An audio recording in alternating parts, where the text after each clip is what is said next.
वक्रतुंड महाकाय सूर्यकोटि समप्रभम निर्विघ्नं कुरु मे देव સર્વકાર્યેષુ સર્વદા। બોલીએ શ્રી ગણેશાય નમઃ। મિત્રો, દર મહિનામાં કૃષ્ણ પક્ષની ચતુર્થીની તિથિએ સંકષ્ટી ચતુર્થીનું વ્રત રાખવામાં આવે છે। આ દિવસે ભગવાન ગણેશની વિધિપૂર્વક પૂજા થાય છે। દર મહિને આવતી સંકષ્ટ ચતુર્થી અલગ અલગ નામોથી ઓળખાય છે। તેવી જ રીતે ફાગણ મહિનામાં આવતી સંકષ્ટ ચતુર્થીને આપણે દ્વિજપ્રિય સંકષ્ટ ચતુર્થી કહીએ છીએ। આ વખતે મહિનામાં આવતી સંકષ્ટ ચતુર્થી એ 5 ફેબ્રુઆરી 2026ના રોજ ઉજવવામાં આવશે। અહીંયા તમને જણાવીએ કે સંકષ્ટ ચતુર્થીમાં ચંદ્રની પૂજાનું વિશેષ મહત્ત્વ છે। ચંદ્રોદય પછી જ ઉપવાસ તોડવામાં આવે છે। તો ચાલો જાણીએ સંકષ્ટી ચતુર્થી પર ચંદ્ર કયા સમયે ઉદય કરશે અને આ સંકષ્ટી ચતુર્થીની પૂજા આપણે કેવી રીતે કરવી। મિત્રો, પંચાંગ મુજબ મહિનામાં ચતુર્થીની તિથિ એ 5 ફેબ્રુઆરીના રોજ 12:09 શરૂ થાય છે અને ચતુર્થીની તિથિ એ 6 ફેબ્રુઆરીના રોજ રાત્રે 12:22 સમાપ્ત થશે। 5 ફેબ્રુઆરીના રોજ સંકષ્ટ ચતુર્થીના દિવસે રાત્રે 9:50 ચંદ્રોદય થાય છે।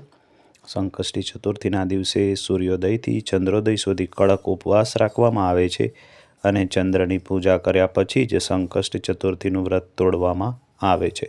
આ દિવસે ઉપવાસનું પણ વિશેષ મહત્ત્વ છે। મિત્રો, વ્રતનું મહત્ત્વ સમજીએ તો આ દિવસે ભગવાન ગણેશની પૂજા કરવી ખૂબ ફળદાયી માનવામાં આવે છે। સંકષ્ટી ચતુર્થીનો અર્થ મુશ્કેલીઓ દૂર કરનાર થાય છે। આ દિવસે ભગવાન ગણેશની પૂજા થાય છે। ભગવાન ગણેશ જ્ઞાન, સમૃદ્ધિ અને સૌભાગ્ય પ્રદાન કરનારા દેવતા છે।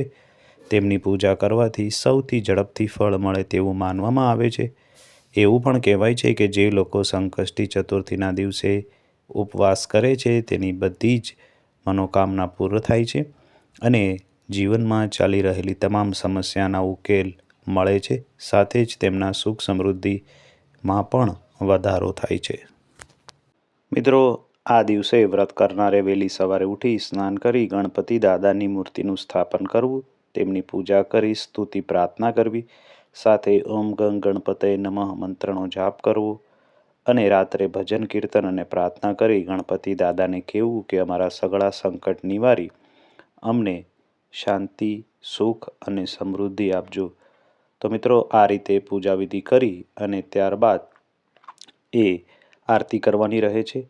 મિત્રો, હવે સાંભળીએ આજના દિવસની વ્રત કથા। ચંદ્રસેન નામે એક દયાળુ રાજા થઈ ગયા। તેમની પત્નીનું નામ ચંદ્રાવલી હતું। રાજા રાણી ખૂબ જ દયાળુ અને ધાર્મિક વૃત્તિના હતા। બંને જણ ભક્તિભાવપૂર્વક તેમના ઈષ્ટદેવને ભજતા, દાન પુણ્ય કરતા। તેઓનું જીવન સુખ શાંતિથી પસાર થઈ રહ્યું હતું। તેમને કોઈ પણ દુઃખ ન હતું, છતાં ધર્મની ઘરે ધાડ એ કહેવત અનુસાર એકવાર એમના પર સંકટ ઉતરી આવ્યું। પડોશી રાજા સાથે ચંદ્રસેને ખૂબ સારો સંબંધ રાખ્યો હોવા છતાં પોતાના રાજ્યનો વિસ્તાર વધારવાની લાલચે તે રાજાએ ચંદ્રસેનના રાજ્ય પર આક્રમણ કર્યું અને જોતજોતામાં તેનું રાજ્ય પડાવી લીધું। તેથી રાજા ચંદ્રસેન અને રાણી ચંદ્રાવલી આ અચાનક હુમલાથી ગભરાઈ ગયા। પોતાનો જીવ બચાવવા મહેલના છુપા ભોયરાના રસ્તેથી જંગલમાં જતા રહ્યા। પણ નસીબના પાસા આવડા પડે ત્યાં રાજમહેલમાં વસનાર રાજા રાણીને પણ જંગલમાં ઝૂંપડી બાંધીને રહેવું પડે એવો ઘાટ થઈ ગયો। આ બધા જ નસીબના ખેલ છે। ઘડીકમાં રાજા તો ઘડીકમાં રંક, આવી હાલત થઈ ગઈ। પણ રાજા રાણી ખૂબ સંતુષ્ટ અને દયાળુ હતા। આવી વિકટ પરિસ્થિતિમાં પણ તેણે આતિથ્ય સત્કાર અને ધાર્મિક વૃત્તિ એ ત્યજ્યા ન હતા। તેઓ જંગલમાં ઝૂંપડી બાંધીને સુખેથી રહેવા લાગ્યા। એક વખતની વાત છે, તેમના આંગણે માર્કંડ મુનિ પધાર્યા। રાજા રાણીએ ભાવભીનો આવકાર આપી તેમને વંદન કરી ફળાહાર કરાવ્યો। ત્યાર પછી પોતાની ઓળખાણ આપી અને પોતાના પર આવી પડેલા દુઃખના નિવારણ વિશે માર્કંડ ઋષિને પૂછ્યું। ત્યારે ઉત્તરમાં ઋષિએ કહ્યું કે હે રાજા, તમે સંકટ ચોથના દિવસે સંકટહર વ્રત કરો તો તમને જરૂર ફાયદો થશે અને તમારું ગયેલું રાજ્ય એ તમને અવશ્ય પાછું મળશે। રાજા ચંદ્રસેને વિનમ્ર ભાવે કહ્યું, હે મુનિરાજ, ભક્તિભાવપૂર્વક હું જરૂર આ વ્રત કરીશ અને વ્રતની વિધિ મને સમજાવો। ત્યારે ઋષિએ કહ્યું કે કૃષ્ણ પક્ષની ચોથના દિવસે આ વ્રત લેવું જોઈએ। સવારે વહેલા ઉઠી સ્નાન કરી ગણપતિજીની મૂર્તિની સ્થાપના કરી લાલ કરેણ વડે તેની પૂજા કરો। ત્યારબાદ ધૂપ દીપ કરી નૈવેદ્યમાં લાડુ ધરાવો અને જો બની શકે તો ગોળ ધરાવો. રાત્રે ચંદ્રના દર્શન કરી ગણપતિજીની સ્તુતિ પ્રાર્થના કરી સૂવું જોઈએ.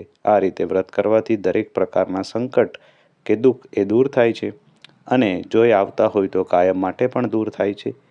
રાજા ચંદ્રસેન અને રાણી ચંદ્રાવલીએ દર મહિનાની વદ ચોથના દિવસે આ સંકટહર વ્રત કરવા માંડ્યું.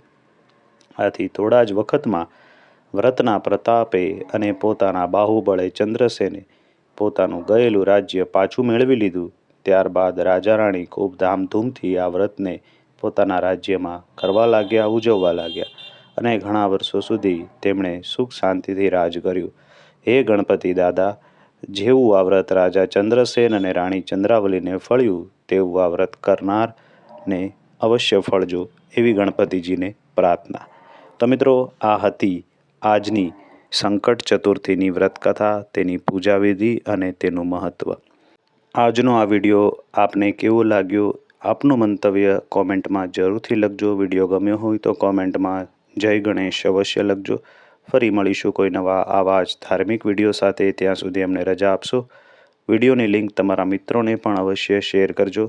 આપ સૌને સંકટ ચતુર્થીની હાર્દિક શુભકામના સાથે અમારી ચેનલના જય ગણેશ. ઓમ નમઃ શિવાય.